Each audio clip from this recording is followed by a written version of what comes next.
Good afternoon, everyone. Welcome to the session on cleft treatment and insurance challenges. In this informative session, we will learn about the roadblocks that cleft-affected families face when looking for insurance coverage, how to handle denials, bookkeeping tips, how to understand what your insurance covers, how to engage your legislators, and ELSA highlights. I'm super excited about this session. Please share your questions and thoughts and suggestions in the chat. And let's welcome to the screen our moderator, Adina Lesher, and our speakers, Jocelyne Huitron and Ashley DeVincenzo. Hello. Hi, everyone. My name is Jocelyne Huitron, and I am a medical social worker here in Houston, Texas at Texas Children's Hospital. And good morning and good afternoon. My name's Ashley DeVincenzo. I'm an RN in Houston, Texas. I work with Jocelyne. We are both so excited to be able to speak about this topic with you all. It's an important topic. It at times can be a very difficult and challenging topic, but we hope that you gain a couple of tools from this presentation and feel a bit more empowered to speak directly with your medical team and with these insurance companies. I will say that I'm super excited to see a lot of familiar names and faces in the chat. I connected with a lot of you in New York, so I hope to further connect with some new faces and names today. So before we move on to the next slide, I definitely just wanted to let everyone know that these slides will be shared. We're going to be covering a lot of information. And so take down some notes, ask some questions in the chat, but please know that these slides will be shared with you all. And I want to go ahead and start about talking about roles first. I think it's important to define these roles in cleft care as it relates to insurance challenges, because then it can help navigate that, right? You're able to see and then know, okay, this is what I can do and this is what my team can do with me in partnership. Both Ashley and I work in a multidisciplinary team. What that means is that a multidisciplinary team consists of multiple specialties all working together to then treat the individual. So a multidisciplinary team can consist of specialties such as dietitians, psychologists, speech therapists, myself as a medical social worker, and then a care coordinator like Ashley. So my role on the multidisciplinary team is to provide support, resources, and this can happen at an initial prenatal visit or at a baby cleft new initial visit. And what I like to do is then follow the family throughout their cleft journey, and Ashley is going to speak a bit about her own role as well. Yeah, so like I said, I'm an RN, and my role is the clinical nurse coordinator. So I really am like that touch point for the families when they're first coming to our team. I help facilitate our cleft clinic that meets weekly and any issues that may arise. And I help coordinate care across the multidisciplinary teams and other specialties that we may refer out to. And one thing that I want to highlight in the role slide is that you form part of this multidisciplinary team. So the family has an equal membership, right? You are part of this team. And so we hope that you gain a little bit of confidence and some tools to be able to then feel like you can participate in partnership with the team. You already wear multiple hats as a parent, as someone who is someone's child, right? And these hats all work together in this multidisciplinary team. And one of the specific roles that the family member adopts, next slide please, can be the role of an advocate. Too many times we find that a lot of our parents are a bit intimidated or scared to ask questions at these visits. And we understand, right, that there's a lot of information that's being presented. You might not feel as comfortable or feel like you have that rapport with your medical team, but we hope to let you know that you are allowed and you have the right to ask questions, to challenge even, to communicate thoroughly, actively with this team as an advocate. I wanted to highlight that a lot of the plan of care happens outside of the walls of the clinic room, right? Happens outside of the walls of the hospital. It transcends that. So this plan of care that's given to you by the multidisciplinary team is your plan of care. You have to do a lot of follow-up on your own, a lot of coordination, a lot of problem solving that the team does not always see or is aware of. You are aware of it, right? So then it's important to communicate some of these challenges financially, maybe even with transportation barriers, mental health, to the team so we can then best work with you. And this is all playing a part when it comes to a little bit more difficult challenges such as these insurance denials that we'll get into. Next slide. So some tips to become an advocate. One of the biggest ones is keeping a record of communication.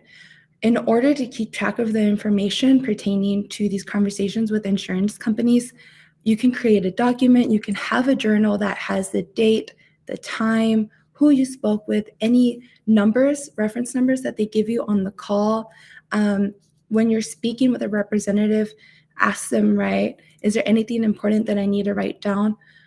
You may not go back and reference these conversations, but it is an important tool to have in case that you do need to go back, right, and use them. When you're speaking with your insurance as well, whether that's Medicaid or private insurance, depending on where you are and what kind of coverage you have, ask about service coordination or care coordination through your insurance plan. This is an additional resource that you can tap into and that not a lot of families are aware of. And again, you have the right to stay on the line, to hold.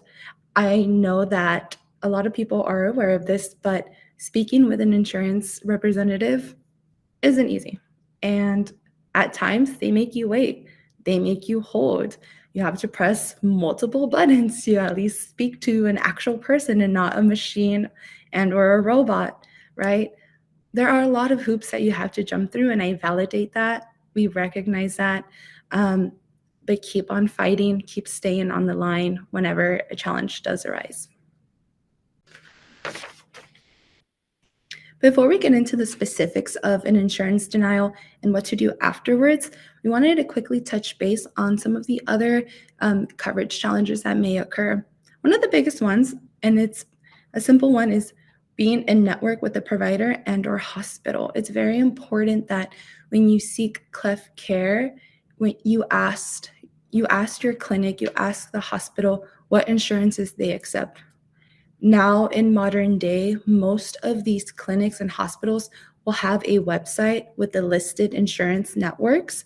Make sure you review that website or you call the hospital and ask to be transferred to either financial counseling, pre-service department, and ask about these in-network providers. It can vary from state to state, country to country. I know this is a global event. Who is on network, right? Wherever you're receiving your cleft treatment. Some hospitals have a all-encompassing list. Some have certain providers that accept certain insurances. So it all does vary, and that's what makes this so challenging, right? That there's no blanket statement or blanket path, one-way path to addressing it. So always ask who's in network with a provider. The second one is a lot of our families in the state of Texas who come and see us qualify for Medicaid, right? But qualifying for Medicaid is interesting, right? We as a state have our own income brackets of who qualifies for Medicaid and our own regulations, right? Such as people who have certain visas, are born in the United States, have a social security number, a birth certificate. So there's all these qualifications, right, for qualifying for state Medicaid, vary state to state, because it is a state and federal program. One of the other issues with qualifying for Medicaid is that at times you age out. Varies by state. Here in Texas, you have coverage until your 18th year, and then once you turn 19, they start to not cover you anymore. And we are facing quite a few of those challenges recently, and Ashley can allude to that.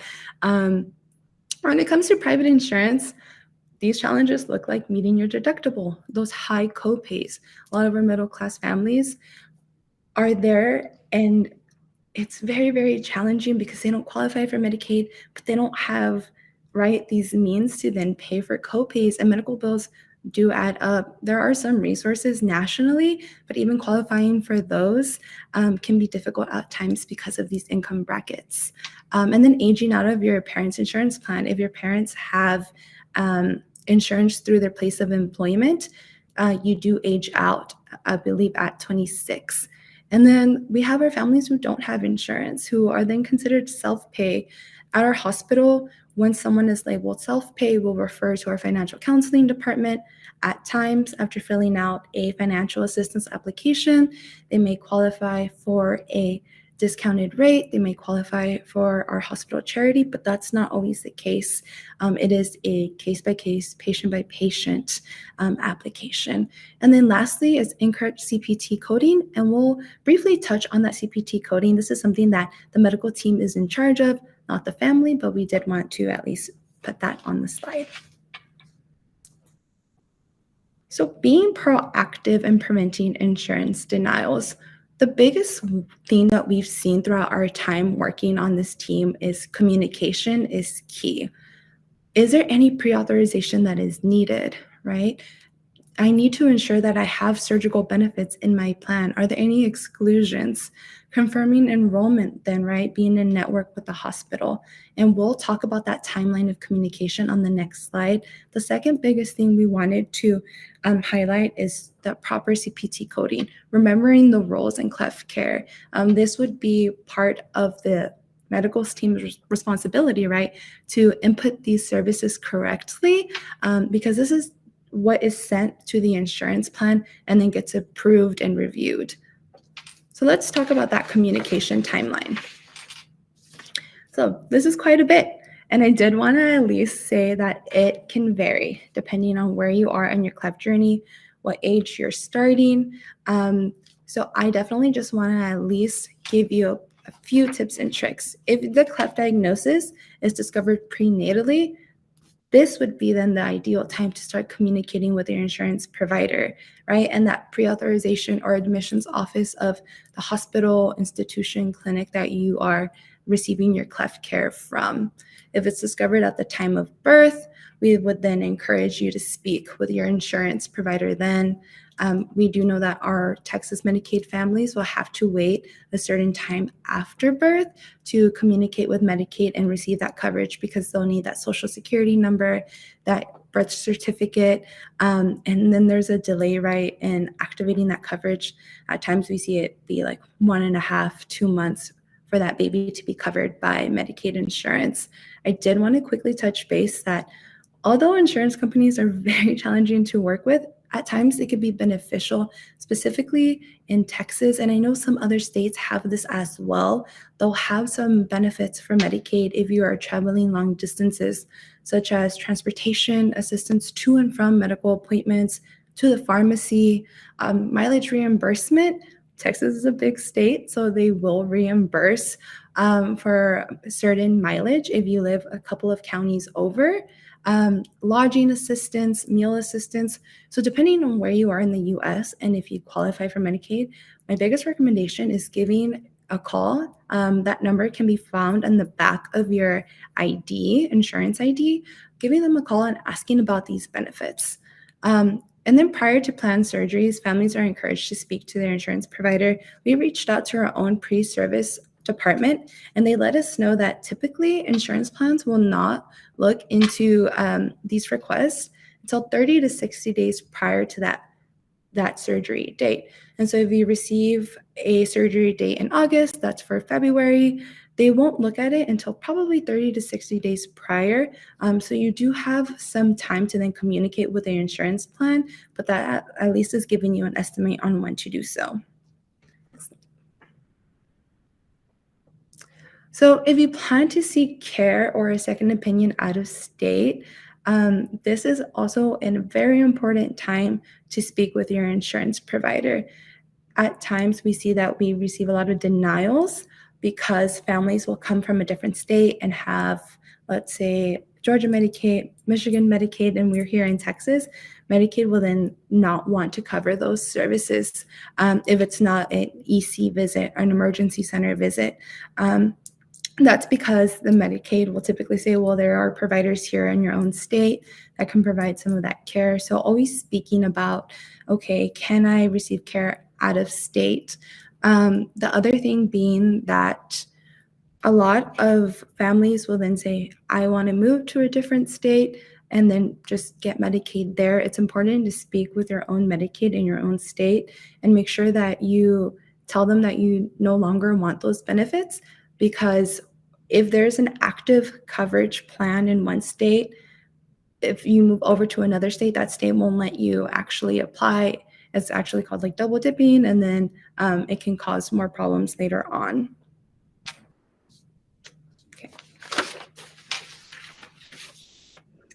So next we're going to talk a little bit about denials, denial letters. So denial letters are letters that come from the insurance companies, and they will tell you why they denied what it is and how to appeal the decision, which is a statement from you or your provider just to asking them to overturn their decision.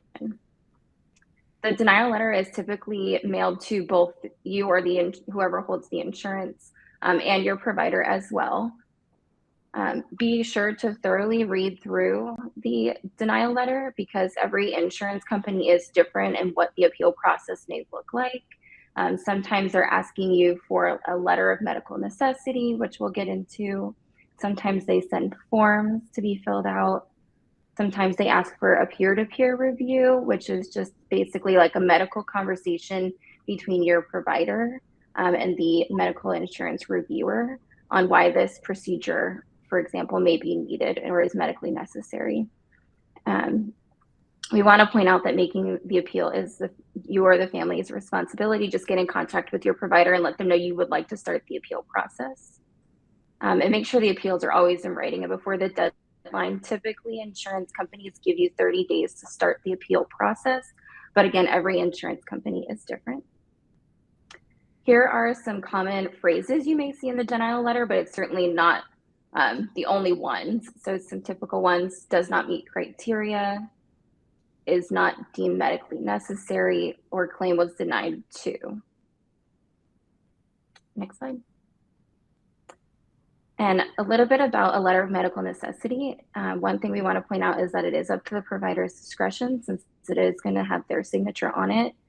It's basically, think of it as a story about you or your loved one discussing, why this procedure is medically necessary and that it's not for cosmetic reasons, but it's really for functionality. So they'll want to point out the specific diagnosis, how the procedure or the surgery is clinically beneficial and why they support that treatment, and then what are the next steps. Next slide.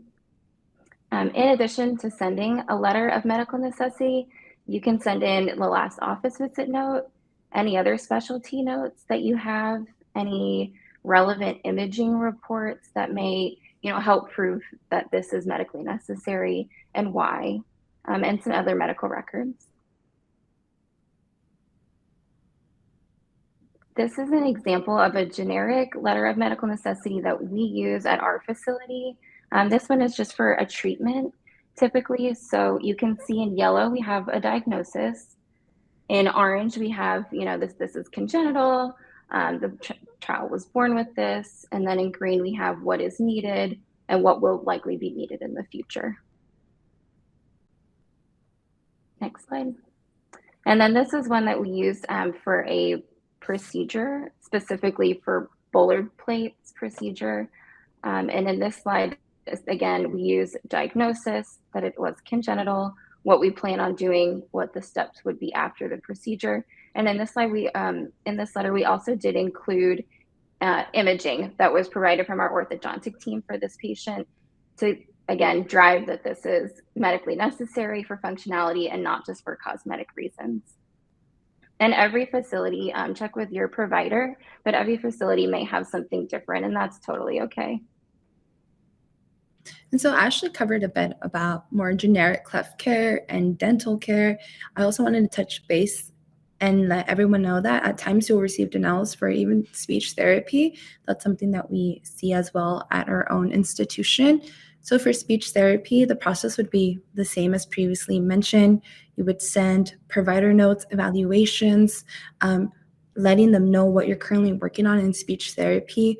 A common thing that I've seen is that sometimes they don't want to extend. They'll approve 6 sessions, 7 sessions, but they don't want to extend after that. So sending that letter of medical necessity from the surgeon, from the speech therapist themselves, any relevant notes. The other thing is also at times I have certain criteria. I know in Texas, they have to have a reevaluation, our patients, every 6 months. And this reevaluation for Medicaid patients has to occur in person. It can't be telehealth. It can't be a phone call. And so it really is so specific and at times can create that barrier for accessing these services.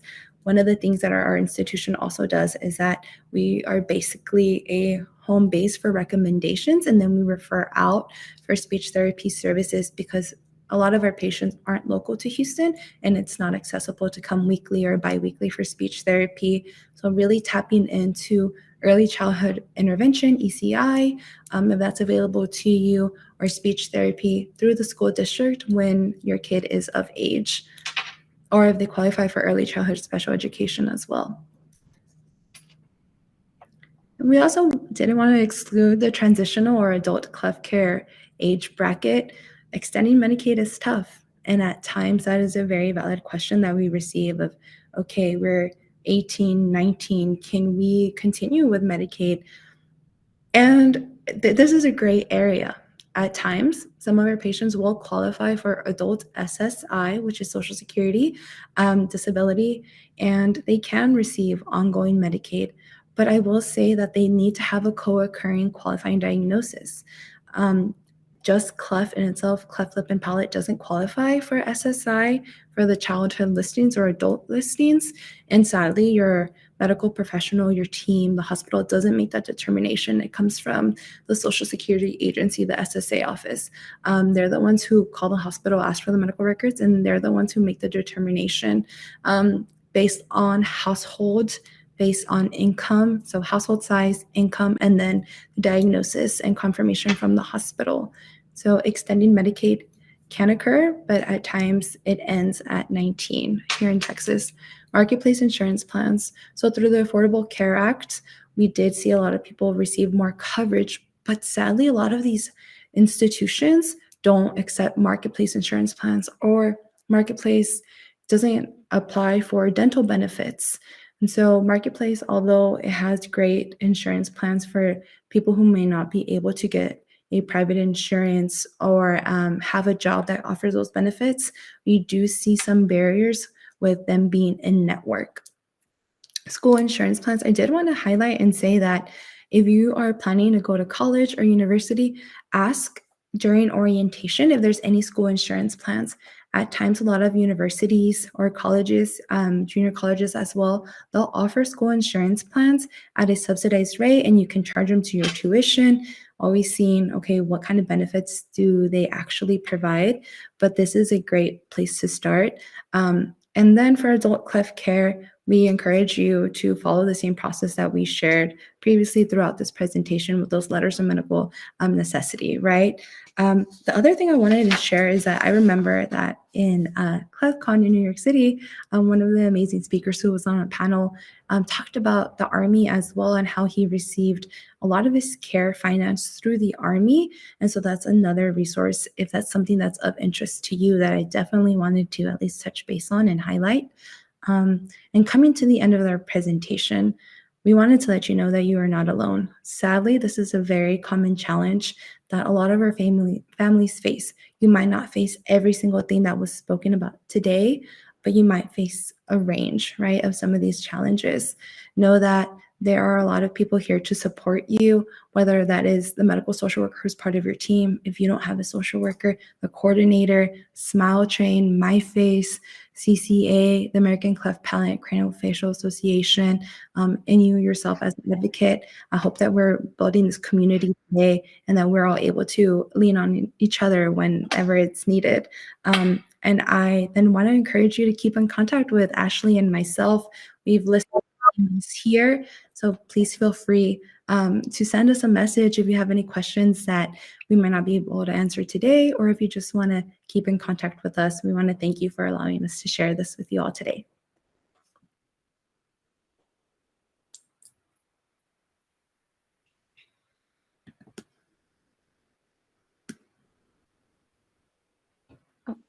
You're on mute, Adina. Muted, Adina.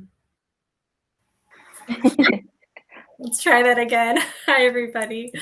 Jocelyne, thank you so much. What an incredible presentation.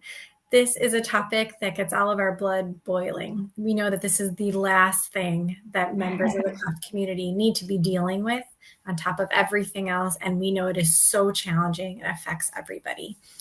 So we have a ton of great questions I'm excited to dive into.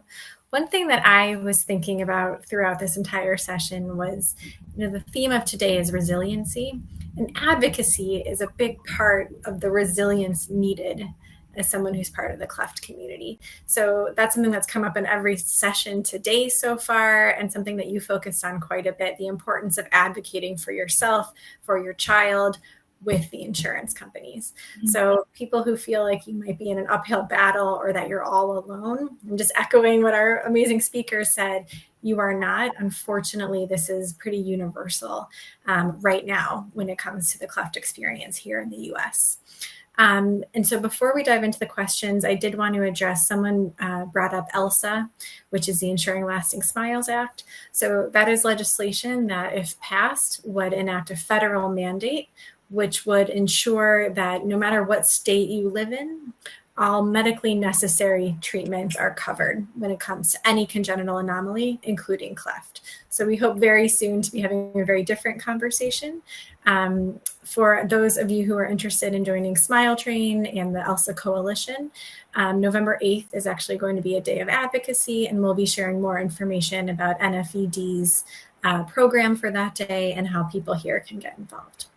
So to jump into some of the questions, the number one thing we're seeing and that so many families deal with is medical versus dental denials around orthodontia, dentistry that are cleft related. So I know you spoke about this, but could you share a little bit more? And I will actually share some of the examples that people shared in the chat. Just a moment. So being asked to pay out of pocket for something that was classified as dental when it really should have been covered as part of the cleft training. Orthodontic issues, same question.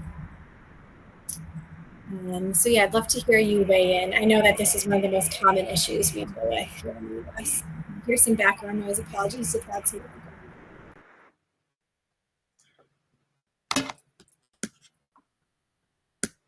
Ashley, do you want to talk about how our team typically partners with orthodontics to make sure that we're able to get everything covered? Yeah, and I think it varies by insurances, whether orthodontics and dental is covered under medical or dental. So I would just always encourage asking your insurance company, what is it covered under? And then making sure whoever is doing that work is billing it under the correct medical or dental to prevent those kind of issues. It sounded like it was billed incorrectly. And then I would encourage reaching out to the financial center of that institution, asking, is there anything we can do to change that? Mm-hmm. Okay, great, thanks very much. Gina had a question about critical care insurance through private insurance. Any thoughts on how that typically works? Yeah, so I personally don't know that specific answer. We do have a couple of departments that we partner with, so financial counseling and billing. I am more than happy to follow up and see if we can get an answer and then reach out if Gina wants to leave her email or contact information. I'd be more than happy to follow up with that answer. I just don't want to misinform. Great, thanks very much. And Gina will be sure to connect with you afterwards as well. And just want to reiterate, these amazing slides with the fantastic templates that Jocelyne and Ashley shared will be available to everybody afterwards as well. Sally shared a really important question. How can families evaluate the scope of their insurance coverage for cleft-related treatments? So I know you guys shared quite a bit about reaching out to your insurance companies, asking these specific questions. Is the key really almost over communication? If you don't get the answers that you need, is it to go back to them until you feel like you understand the true scope of coverage? What advice would you share there? I would say so. I would agree with that, with over communicating, but also in some of these initial visits, what happens is that the medical team lays out that plan of care. I know in our own office, we share a timeline and we write specifically what kind of procedures will be needed. And it varies again on the individual and the diagnosis, exactly how many surgeries will be planned or even the office visits. But if you at least start with part of it, you're able to then go back to the insurance company and say, these are some of the things that my team is telling me about surgically.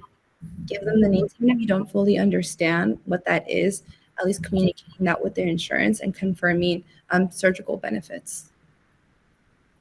Awesome, thank you. And then Sally actually shared a comment that she found out that there was a Cleft grant to help with expenses after her daughter's treatment. And that's just a good reminder. Also talk to the office, ask that specific question. This is a challenge for me and my family. Are there any funds available? It never hurts to ask, and hopefully you'll be surprised. Eric, I see that you had some questions here about Medicaid and Katie Beckett. Feel free to add them in the chat or message me privately. We'll make sure to get you an answer on that. And we are actually at time. So thank you all so much for joining us. Jocelyne and Ashley, we really appreciate your time, your expertise. And again, we really hope that this is a session that will look radically different very soon as coverage expands throughout the country. So thanks all for joining us. Thank you so much. The next session. Bye.